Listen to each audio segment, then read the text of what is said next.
벌써 12월 우리가 첫 주를 맞이합니다.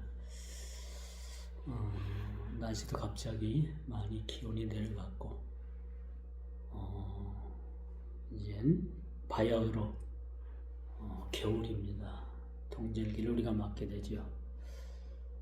겨울에는 늘 또 감기가 그렇게 따라다니기 때문에 여러분들이 또 감기에 또 조심하는 것이 또 우리 하나의 주어진 참 직무고 어찌 보면 큰 사명이다. 우리 몸을 잘 관리하는 것도요, 사실은 하나님 앞에 그것이 큰 복이자 우리의 의무라고도 말씀드릴 수가 있어요.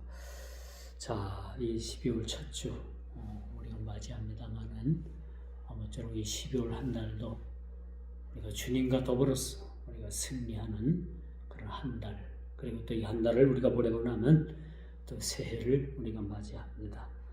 우리 뭐 늘 인생이 그렇듯이 또 하루가 가면 더 그 다음 날이 오고 또 한 해가 가면 또 그 새해가 연달아 오게 됩니다. 참 이걸 보게 되면 이렇게 연속되고 또 긴 시간 같고 오랜 시간 같지만은 그래도 인생은 짧다. 그쵸? 참 인생은 할 일도 많이 있고 참 인생을 살면서 어떤 사람들은 참 즐기기 위해서 세상을 산다. 그런 말들을 해요. 우리는 신앙생활을 위해서 세상을 산다. 그렇죠? 주를 위해서 우리가 무엇을 할까? 아무것도 없어야 할 것은 그죠? 감사하면서 살면 되는 거야. 그렇죠? 우리가 주님을 위해서 뭘 하겠습니까? 주님께서 이미 모든 걸 다 이루어 놓으셨는데 구원뿐만 아니라 우리의 장래도 우리의 모든 일들도 다 주님께서 주관하시고 구슬 깨듯이 다 우리 인생을 이렇게 깨고 계시는 분이 바로 주님이시다. 그래서 우리는 우리의 환경을 초월해서 하나님께서 주신 하루하루의 삶을 그저 감사함으로 세상을 살면 되는 거예요. 그렇죠? 오늘 이 본문 에스겔 35장 말씀을 보면 이 말씀이 에스겔 25장에 그렇게 언급됐던 에돔에 대한 하나님의 심판의 이야기를 그렇게 하고 있는 거죠. 왜 하나님께서 25장에 그렇게 언급했던 에돔에 대한 심판을 오늘 본문 35장을 통해서 다시 이 이야기를 다시 소환하고 있을까라는 것에 우리는 의미를 둘 수가 있는 거예요. 요즘 사람들의 특성이 여러분 좋은 말도 두 번 들으면 싫어한다고 하잖아요. 싫어해요, 사실은. 그런데 오늘 25장에 하나님께서 에돔에 대한 언급을 하신 후에 오늘 딱 35장에 와서 또 에돔에 대해서 그렇게 언급을 하고 계시는 거예요. 그 언급된 내용이 뭔가 하면은 에돔의 죄에 대해서 하나님의 칼날, 심판의 칼날을 그들이 면치 못하겠다. 하나님의 심판의 칼날로 그들을 멸망시키겠다. 심판하시겠다라는 내용이 오늘 본문 35장에 그렇게 주어진 그런 내용이라고 말씀드릴 수가 있어요. 이 35장에 와서 에돔의 심판에 대해서 다시 언급한 이유가 무엇일까? 우리가 한번 생각해 봐야 돼요. 25장에도 언급을 했고 오늘 본문 35장에도 에돔에 대한 심판에 대해서 그렇게 언급을 하셨다면 왜 하나님께서 성경에 여백이 많아서 그렇게 하나님께서 또 애굽에 대해서 그렇게 언급을 하셨는가? 그건 절대 아니라는 얘기죠. 그것은 뭐냐면 그만큼 에돔의 죄가 쉽게 용서받을 수 없는, 하나님께서 보시기에 그들을 칼로 심판하실 수밖에 없는 그런 큰 죄악이었기 때문에 하나님께서 오늘 본문을 통해서 그렇게 다시 언급을 하고 있다라고 말씀드릴 수가 있는 거예요. 여러분, 뼈에 사무친다는 말이 있잖아요. 그렇죠? 뼈에 사무친다는 말. 그렇죠? 에돔에 대한 심판이 한 번으로 끝나는 것이 아니라 이렇게 또 에돔에 대한 심판을 하나님께서 언급하시면 이 심판을 받아야 되는 이 에돔 사람들에게는, 이 에돔인들에게는 이거는 뼈 아픈, 뼈에 사무친 말이 될 수밖에 없는 거예요. 여러분, 누가 나에게 가슴 아픈, 마음 아픈 이야기를 자꾸 한다면 뭐예요? 우리는 뼈에 사무치도록 그것이 뭐예요? 굉장히 아픈 거죠. 아픈 겁니다. 사람이 누굴 때려가지고 아픈 것도 아픈 거지만, 누가 아주 뼈 있는 말, 요즘은 그런 말, 뼈를 뼈 때린다는 말로 그냥 요즘은 유행어가 돼 있더라고요. 뼈 때리는 말, 뼈에 사무치는 말, 같은 말이라고 볼 수 있겠죠. 이 뼈에 사무치는 말은요, 우리 마음속 깊이 이것이 상처가 될 수도 있고, 교훈이 될 수도 있는 거예요. 그렇죠? 왜 그 에돔 사람들에게 2번씩이나 이 뼈에 사무치는 말을 하나님께서 선지자의 입을 통해서 그렇게 경고하고 있을까요? 그것은 쉽게 하나님 앞에 용서받을 만한 그러한 일이 아니란 얘기죠. 에돔인들이 하나님 앞에 지은 죄들은 쉽게 용서받을 수 없는, 상상할 수도 없는 그러한 죄를 지었다라는 것을 우리가 보게 되는 겁니다. 여러분, 사람은 각자 생각하는 바들이 있어요. 짐승과 사람이 다른 게 뭐냐면 깊이 생각한다는 거예요. 어떤 사람이든 간에, 어떤 처지에 놓여있든 간에 사람은 자신을 돌아보고 많은 것을 생각하게 돼 있어요. 그렇죠? 그래서 파스칼은 인간은 생각하는 갈대다 라고도 그렇게 말을 했잖아요. 사람이 생각이 없으면 우리 사람이라고 할 수 없겠죠. 로댕이라는 그 조각가가 아주 유명한 조각을 하나 남겼는데, 생각하는 사람, 그렇죠? 생각에 잠겨있는, 턱을 고이고 이렇게 생각하는 조각을 그렇게 만들었는데, 그것이 아주 굉장한 큰 예술적 작품으로 그렇게 남겨졌잖아요. 근데 이와 반면에, 생각하는 반면에 사람은 쉽게 잃어버리는 그런 특성을 가지고 있어요. 특히 우리나라 사람들은요, 남비 근성이 있다고요. 그래서 그 남비처럼 그렇게 쉽게 푹 끓다가 냄비가 얇으니까 쉽게 싹 식어버려요. 우리나라 사람들이 쉽게 흥분도 하고, 쉽게 분노도 하고, 모든 것을 금방 다 어떻게 할 것처럼 하다가도 조금 시간이 지나면 언제 그랬냐는 듯이 싹 사그라드는 그러한 특성이 있다고 해요. 좀 이걸 보면은 우리나라 사람들 근성이 이게 어떤 그것이 장점으로 작용을 할 수도 있고, 어떤 면에서는 또 단점으로 그렇게 작용할 수도 있다라고 말씀드릴 수가 있어요. 여러분, 쉽게 분노하고 쉽게 잃어버리는 특징. 우리가 빨리 잃어버릴 것은 빨리 잃어버리는 게 좋죠. 그렇죠? 누구 나에게 참 어떤 해코지를 해가지고 내가 그거 가서 평생 그것 때문에 원수 치고 척을 지고 그것 때문에 원수 삼는 일은 옳지 않다. 그렇죠? 누구 나를 해를 가해도 내가 용서하는 마음을 가지고 그렇게 용서해주고 모든 걸 털어버리는 사람이 사실은 건강에도 좋고 삶에도 좋다라고 말씀드릴 수가 있어요.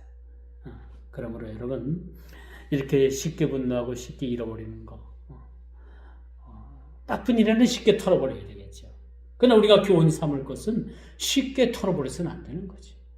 하나님의 말씀은요, 우리 삶의 좌우명이 되어야 되는 거예요. 그렇죠? 하나님의 말씀을 한 귀로 듣고 한 귀로 흘려버린다면 이건 뭐야?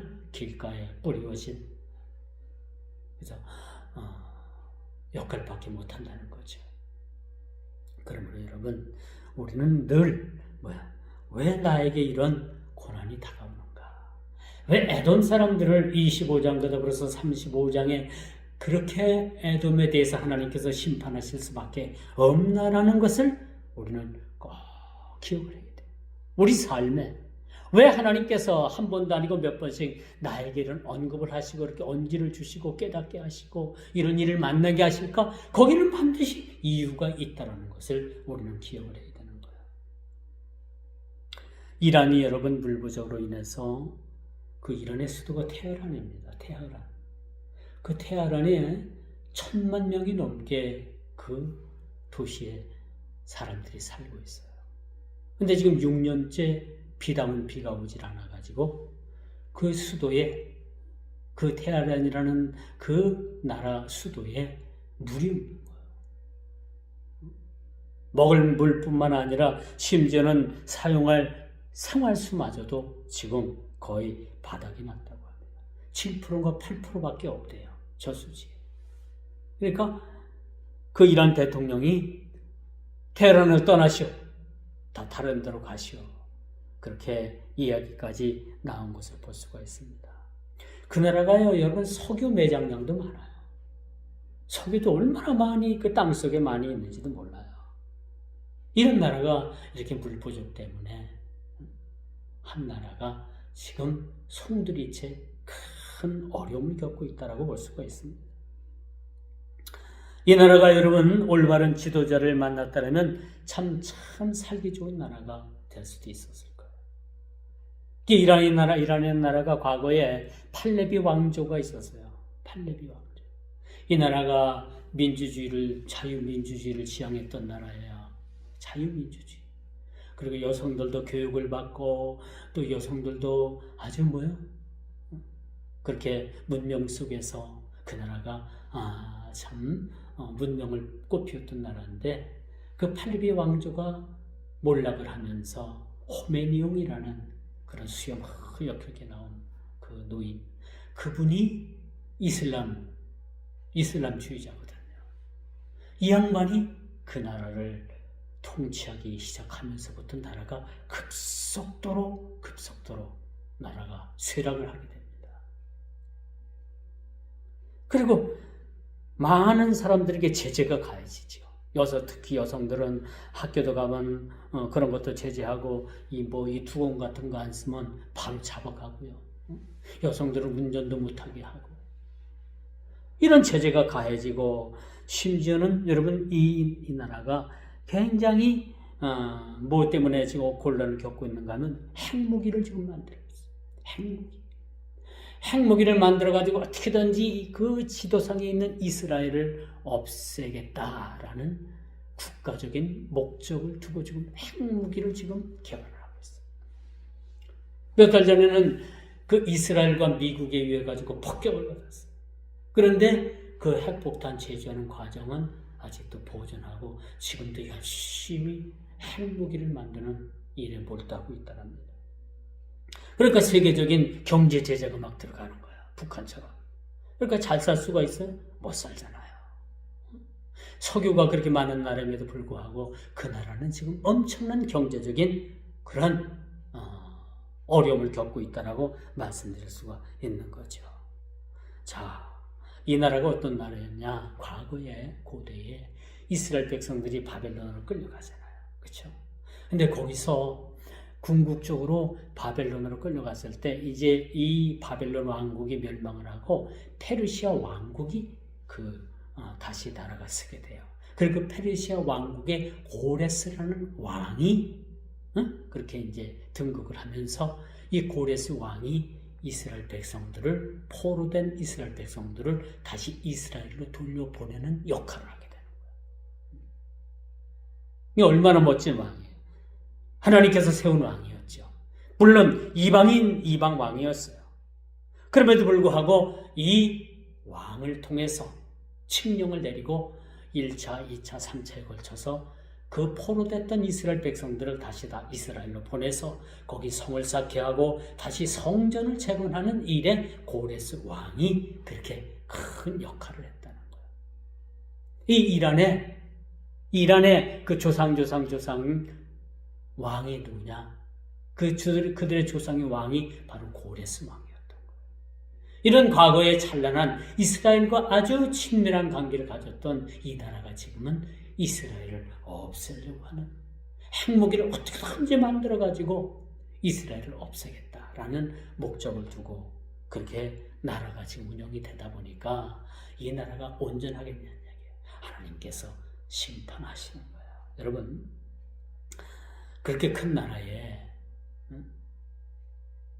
이제 물이 그 저수지의 7%, 8%밖에 남지 않았다라면, 그리고 이제 그 테헤란이라는 그 도시에 1,000만 명이 넘는 그 사람들이 사는 도시에 모두 다 이 도시를 떠나시오 라고 할 정도라면 여러분 어떤 생각이 듭니까? 이건 분명히 자연적인 재해가 아닌 거예요. 그렇죠? 자연적인 재해가 아니라 하나님께서 이 물을 통해서 그들을 심판하고 계신다라고 말씀드릴 수가 있어요. 왜 물부족 현상이 왔을까요? 왜 그들은 생활 용서뿐만 아니라 먹을 물까지 그렇게 고갈을 맞이하고 있을까요? 거기는 분명히 하나님의 뜻이 있고 하나님의 그러한 심판의 전주곡이 그렇게 깔려 있다는 사실을 우리가 보게 되는 거예요. 참 이걸 보면서 참 어리석다라는 생각을 가져요. 여러분, 그 나라는 공장 짓지도 않아도 괜찮아요. 땅속에 있는 석유만 팔아가지고 그걸 뽑아가지고 세계 각국에 수출만 해도 충분히 그 후세대까지 먹고 살 수가 있는 그런 천연 자원의 그런 자원을 주셨음에도 불구하고 그 나라가 지금 이렇게 궁핍함을 당하고 있다라고 볼 수가 있는 겁니다. 이게 무슨 일입니까? 이것은 분명히 하나님의 심판이라고 우리가 볼 수밖에 없는 거죠. 이런 북한 땅이 여러분 1970년도 후반까지만 해도 북한이 우리나라보다 더 잘 살았어요. 이런 북한이 여러분 핵무기 만들고 엉뚱한데 그렇게 몰입을 하니까 세계의 경제체제가 들어가고, 이게 세계 경제체제가 들어간다는 것은 곧 하나님의 심판을 의미한다고 우리가 볼 수가 있는 거예요. 그렇죠? 이 지구상에서 가장 못 사는 나라가 지금 북한이 된 거 아닙니까? 이건 분명히 하나님의 심판이 내재되어 있다라고 우리가 말씀드릴 수가 있습니다.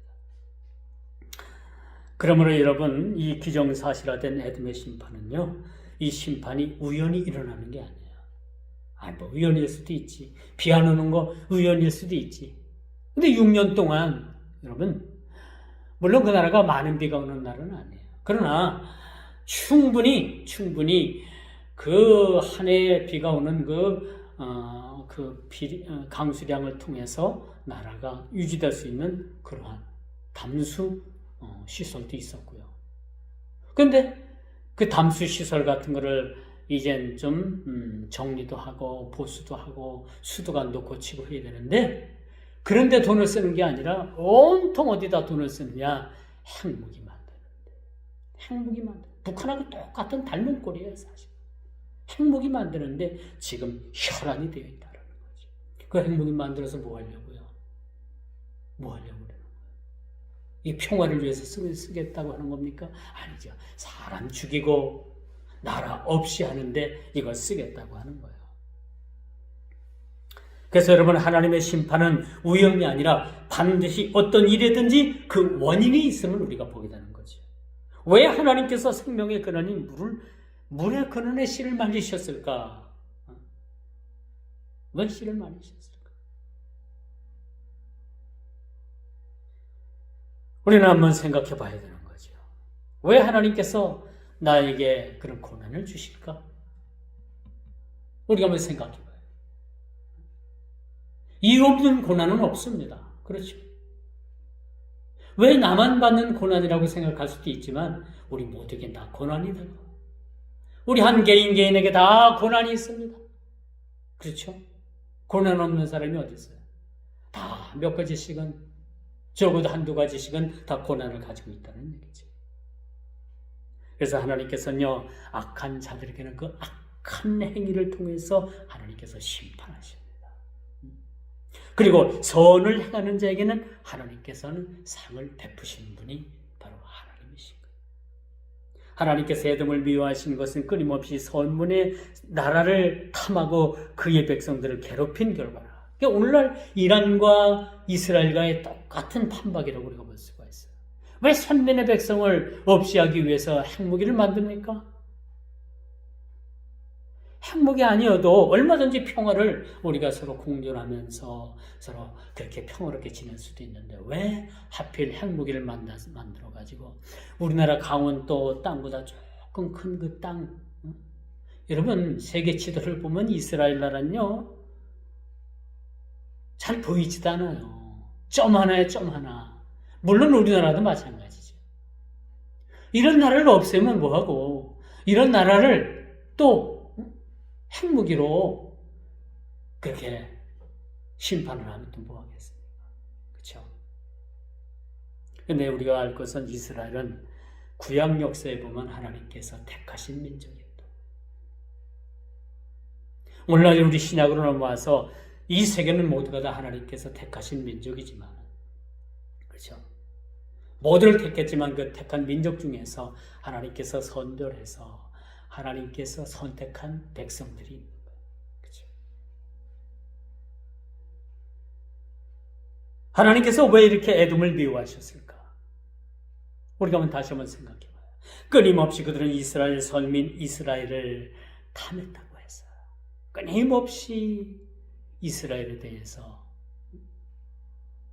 망하게 하는 일에, 이스라엘을 괴롭게 하는 일에 그렇게 그들이 직간접적으로 그렇게 간섭을 했다는 얘기죠.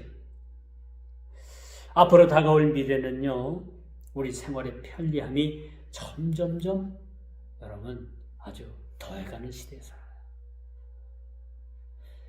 여러분 AI 알죠? AI. 말만 하면 다 모든 걸 정보를 다 주는 AI. 이 AI가 좋은 면으로 쓰여지면 참 좋은데 이 AI에게 그렇게 이제 예를 들어서 물어보는 거예요.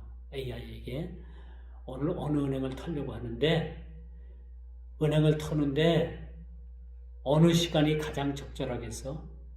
그 은행을 털려고 하는데 어떻게 하면 좀 더 들키지 않고 잡히지 않고 털 수 있겠어? AI가 그것은 뭐예요? 말해줄 수도 있는 거예요. 여러분 해커들 있죠? 컴퓨터에 그 어떤 바이러스를 심고 우리 핸드폰에 바이러스를 심어가지고 은행에 들어있는 돈을 다 털어가는 해커들. 이 해커들을요, 그 해커들이 AI를 통해 가지고 어떻게 하면은 이 바이러스를 빨리 만들 수 있겠어? 설명해줘 하면은 이 바이러스 만드는 방법을 쫙 해커가 다 만들어준다. 그러니까 장단점이 있는 거예요. 여러분 제가 설교를 합니다마는 이 설교를 제가 힘들여서 이것을 연구해서 책을 읽고 문헌을 보고 성경을 읽어서 이렇게 설교를 준비하는 것도 좋지만 AI에게 물어보는 거예요. AI. 여러분 그 휴대폰 속에 AI가 깔렸어요. 여러분 휴대폰 속에 사용을 못해서 그렇지. 물어보면 Hey 오늘 에스겔 35장을 설교 본문을 만들어줘 하면 AI가 1분도 안 돼서 쫙 만들어줘. 그걸 읽어보면요 제가 준비한 설교보다도 더 멋진 설교, 더 미사여고 더 멋진 그런 단어를 택해가지고 그렇게 AI가 설교학단을 딱 만들어줘요. 우리 이런 시대에 살고 있습니다. 목사, 여러분 하기 쉬운 시대에 있어요. 설교 내가 막 그냥 머리 싸매지 않고 시간 들이지 않고 그렇게 해도 AI가 설교 본문을 만들어주는데 기가 막혀요. 기가 막힙니다. 그런 시대에 우리가 살고 있습니다. 그런 시대에 살고 있어요.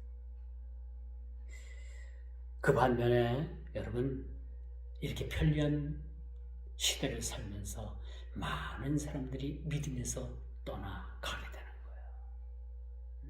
이렇게 편리한 세상. 이 나중엔 어떤 생각이 드냐면 뭐 꼭 예수를 믿어야 되겠어? 그치? 그렇죠? AI 불러가지고 AI하고 거기서 예배드리고 거기서 말씀 듣고 이게 점점점 많은 사람들이 믿음의 삶에서 떠나는 일들이 보편화될 것이다 라는 것을 우리는 얘기해 볼 수가 있어요. 이뿐만 아니라 세속 물결에 의해서 믿음을 저버리는 일들이 얼마나 많은지 모를 거예요. 세속주의. 교회 안에도 이미 이 세속화되어 있어요. 1517년에 마틴 루터가 그 카톨릭의 그 부패, 그 잘못됨을 보고서 종교개혁을 일으켰잖아요. 그렇죠? 종교개혁을 일으켰는데 지금 와서 보니까 500년 좀 넘었죠. 이제 1517년이니까.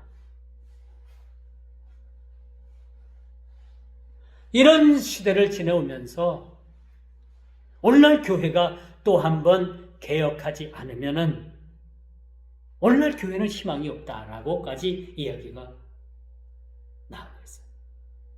교회도 편의주의, 세속주의, 그렇죠? 이런 것들에 의해서 예전에 우리 주일 일부 예배 때는 대예배 때는 이 박수도 못 쳤잖아요. 그렇죠? 복음성가 못 불렀잖아요. 근데 지금은 어때요? 이러면 대형교회나 이러면 교회들 같은데 특징이 뭐예요? 뭐 주일 대예배 뭐 상관없이 참 박수 치고 그렇죠? 이런 것들이 바뀐 거예요. 물론 이것이 세속으로 가는 건 아닙니다. 예배 형태가 달라지는 거예요. 예배 형태. 그게 본질이 흐려져서는 안 되겠지만 예배의 본질이 흐려지는 이 모든 행위들은 다 세속인 거예요. 그렇죠?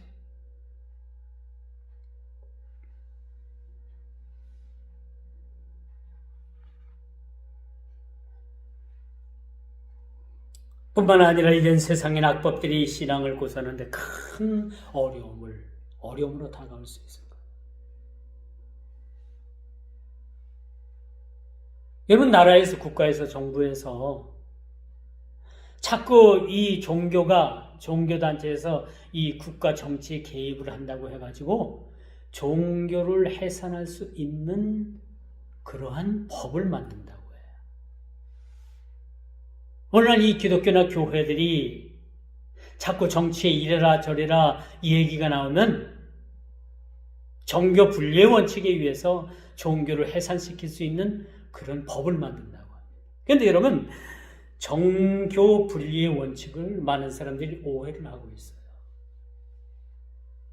예수 믿는 사람들이 정치에 참여하지 말라라는 식으로 그들이 교회가, 기독교가 정치에 관여하지 말라라는 그러한 뜻으로 종교 분리 원칙을 얘기하는데 그게 아니에요. 여러분, 우리 기독교는요, 교회는 세상을 향해서 들어가는 겁니다. 불교는 세상을 이탈해서 산으로 들어가는 것이 불교입니다만, 우리 기독교는, 오늘날 교회는 세상을 향해서 빛으로 소금으로 들어가는 게요. 우리 칼빈주의, 개혁주의, 이 정치가는 뭐냐? 세상을 향해서 우리가 들어가는 겁니다. 분리되는 게 아니에요. 거기 가서 소금의 역할, 빛의 역할, 우리 기독교인으로서의 그런 역할을 감당하는 거예요. 어찌 이 종교 분리가 되겠습니까? 하나예요. 하나. 그 안에 들어가는 거죠. 근데 종교 분리 원칙을 잘못 이해하고 있는 거 많은 사람들. 심지어는 우리 기독교 안에서도 이 멀지각한 잘못 이해를 하고 있는 그런 목사, 그런 교회 지도자들이 종교 분리 원칙에 위해서 오늘날 이 기독교 교회들은요, 정치에 대해서 관여해서는 안 된다. 잘못 가고 있는데도 어떻게 할 겁니까? 저들이 들어가서 그것을 고쳐야 되겠잖아요. 개혁을 일으켜야 되잖아요. 그냥 보고만 있을 거예요? 그럼 같이 망하는 거 아닙니까?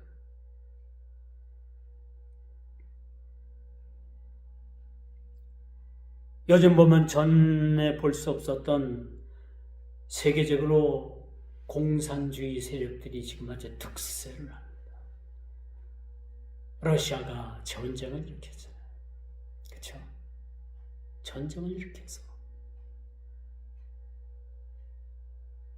또 이 중공이라는 나라, 이 중공이라는 나라는 이 동남아 일대 그 모선한 나라에 전부 다 자본을 투자해가지고 철도를 깔아주고 항구 항만을 만들고 이게 몇 년 몇 월 언제까지 갚아라 라고 했는데 이 돈 없는 이 동남아의 이 가난한 나라들이 못 갚아요. 그래서 그들은 뭐예요? 그 가난한 나라에 있는 자본을 다 빼앗아 갑니다. 중국이 1대1로라는 그런 경제 정책을 통해 가지고 라오스나 태국이나 캄보디아나 그렇죠? 미얀마나 이런 나라들에게 마수의 손을 뻗치지 않은 것이 없어요. 그리고 그 나라에 있는 그런 자본 그런 것들을 다 그냥 탈취해요. 지금 이런 시대에 우리가 살아가고 있습니다. 유럽, 아프리카, 아시아, 중남미를 물론하고 지금은 영적이고도 아주 이념 사상적 전쟁이 전시적 상황이라는 것을 우리가 보게 돼요. 이 미국이라는 나라가요, 여러분. 그 사회주의, 공산주의를 신봉하는 그런 세력들이 어마어마하게 많대요. 미국의 남부 쪽 가면은 전부 다 그런 사회주의, 공산주의 사상을 가지고 있고, 우리나라에 이민 간 사람들도 보면요, 거의 다 가지고 북한 그 공산주의 사상을 가지고 있대요.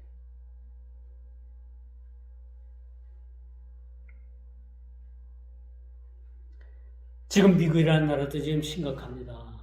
심각해요. 우리나라 그 이상으로도 심각하게 볼 수도 있다고 우리가 볼 수가 있어요.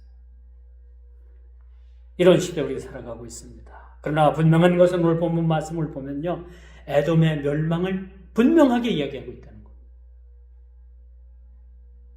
에돔의 멸망을 하나님께서 분명하게 말씀하고 계시죠. 3절을 봅니다. 이르기를 주 여호와의 말씀에 새 일산아 내가 너를 대적하여 내 손을 내 위에 펴서 너로 항무지와 놀라움이 되게 할지라. 항무지가 되게 하겠다.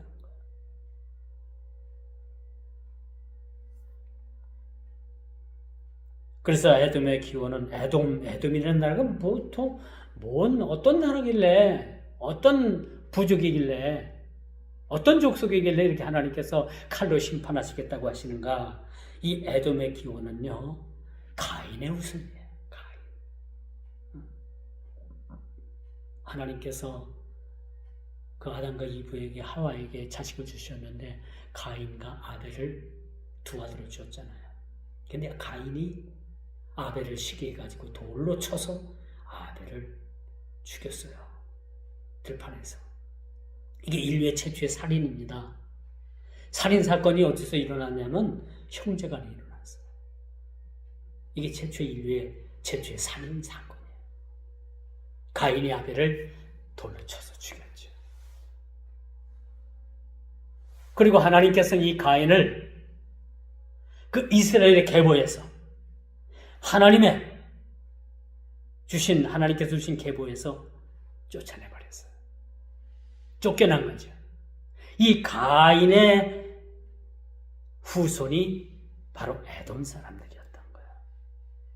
그런데 야곱의 친형인 에서가 이젠 붉은 죽 한 그릇에 장자권을 팔아먹고 그가 자기 어머니 아버지를 떠나고 자기 형제를 동생을 떠나서 어디로 갔느냐?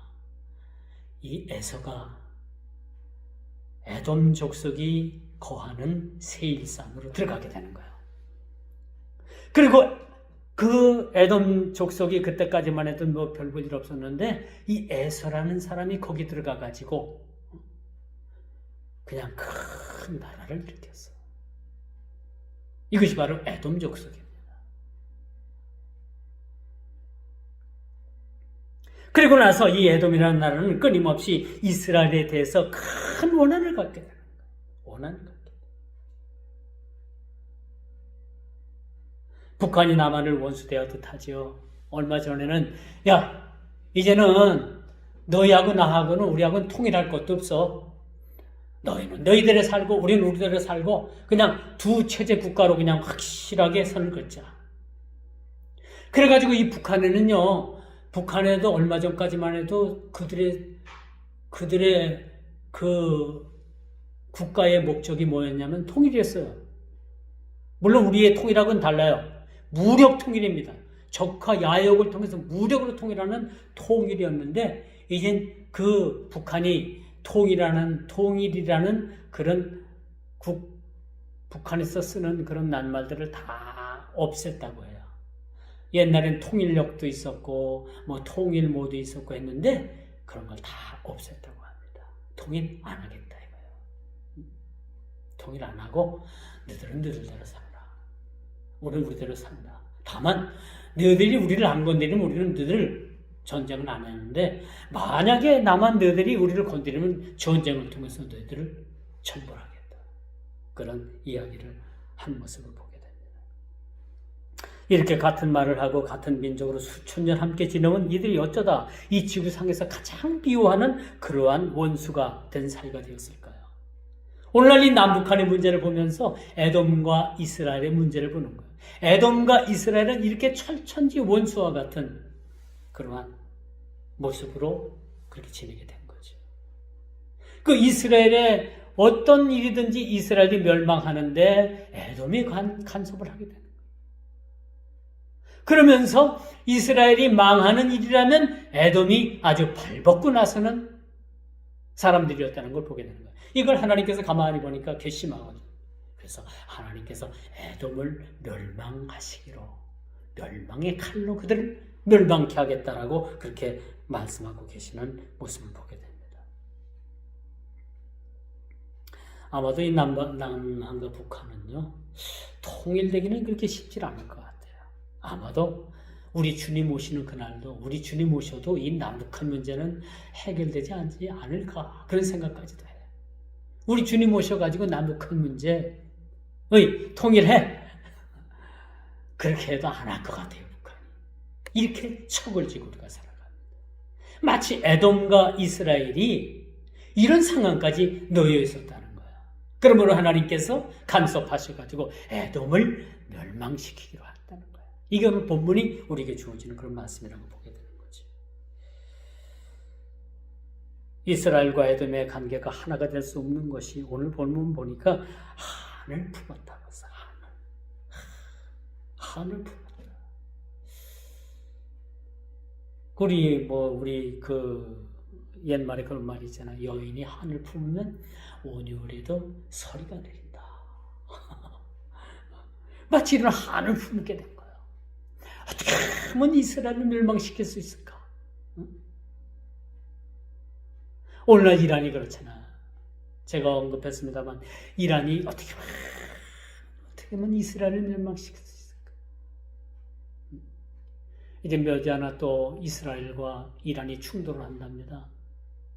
근데 이란에 미사일이 2,000발이 넘대요, 지금. 2,000발이 넘는데, 이스라엘 향해서 2,000발을 동시에 팍 쏘게 되면 이스라엘도 그걸 못 막는데요. 그런 전쟁의 계획을 지금 가지고 있어요. 몇 달 내에 전쟁이 또 터진답니다. 이스라엘과 이란이. 그 이란은 이 반사판이에요. 물도 없지요. 핵무기 만드니까 자꾸 미국을 통해서 자유주의 민주 쪽에서 자꾸 경제 제재가 이루어지죠. 이런 상황에 놓여 있는 거예요. 이제 마지막으로 이 에돔은 항무지가 되겠다라고 말씀합니다. 항무지. 항무지는 아무 쓸모없는 땅이에요. 풀 한 폭이 사라진 것 같아요. 그렇죠? 그렇다고 거기서 석유가 나는 것도 아니고, 거기에 무슨 요즘 중국이 자랑하는 히토류가 나는 것도 아니고, 그냥 말 그대로 항무지예요. 땅을 완전히 못쓰게 만들어 놓겠다. 거기 사람도 살 수 없고 짐승도 살 수 없는 그러한 폐허가 된 땅으로 만들어 놓겠다는 거예요. 하나님께서. 무섭잖아요. 무섭지 않아요? 이런 말을 들으면. 이제 말씀의 결론을 맺습니다. 우리는 다시 서두에서 말씀을 드렸습니다만 이란이라는 나라, 한 나라가 이 지경까지 이르기까지 절대 가서는 우연이라고 생각하면 안 돼요. 우연이 될 수가 없습니다. 하나님께서 심판하시는 그 심판하는 칼날을 우리는 그것을 영적인 눈을 가지고 봐야 돼요. 왜 한 인생이 꼬이는가? 왜 한 인생이 그렇게 멸망지하에 놓여 있는가? 왜 한 가문이, 한 나라가 왜 그렇게 멸망지하에 떨어질 수밖에 없는가? 거기 반드시 이유가 있다는 얘기죠. 반드시. 한 나라가 이 지경까지 물도 없고 생활용수도 쓸 수 없고, 이란 나라가 물 부족 때문에 어떤 현상이 일어나냐면요, 이란이라는 나라의 중동 국가에는요 화장지가 별로 없어. 화장지가 없어. 그 볼일을 보고 뒤처리하는 걸요, 우리는 화장지도 쓰잖아. 근데 그 사람들은 화장지가 없어. 전부 다 물로 다 탔어. 물로 다 처리를 해. 근데 물이 없으니 어떻게 돼요? 먹는 물도 먹는 물이지만 이 생활용수, 그것 때문에 그들은 살아갈 수가 없어요. 이렇게 하나님께서 철저하게 심판하는 모습을 우리가 보게 됩니다. 하나님의 심판은요, 끝에 하나님의 심판은 예고도 없이 찾아오는 것 같지만 하나님께서 눈의 경고를 주십니다. 그리고 마지막 장에 가선 예고도 없이 하나님께서 심판하시는 모습을 우리가 보게 되는 겁니다. 에돔이라는 나라가 그 불의한 힘을 믿고 이스라엘을 괴롭힌 것은요, 씻을 수 없는 큰 죄였던 거예요. 여러분, 예를 들어서 여러분들이 무고한 사람들이 가서 계속해서 여러분들이 그 사람을 괴롭히고 나쁜 말하고 그 사람에 대해서 안 좋은 말 퍼뜨리고, 그렇게 하면요, 뭐야? 그 사람과는 철저히 원수가 되는 거예요. 철천지 원수가 되는 거예요. 뭘 가지고 그 죄를 씻을 수가 있겠습니까?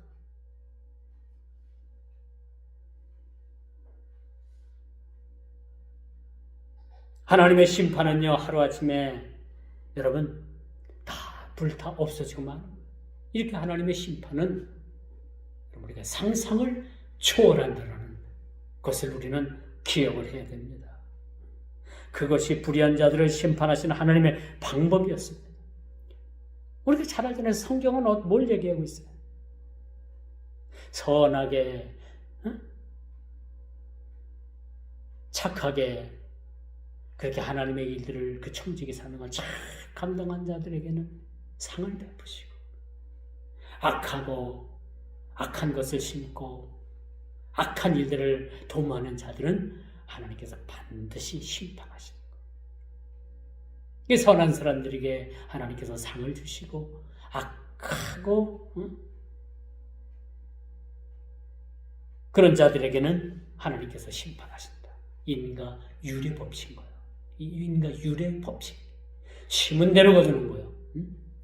좋은 것을 심는 자들에게는 좋은 것으로 하나님께서 만들어주시고, 악한 것을 심는 자들에게는 그 악으로 인해서 그 삶이 망가지고 심판받을 수밖에 없다는 것이 성경이 이야기하는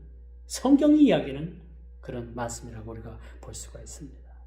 그러므로 하나님께서는 반드시 그 불의에 대해서 심판하시는 하나님이시라는 사실을 우리는 꼭 기억하시기를 주님의 이름으로 축원하면서 말씀을 맺도록 하겠습니다.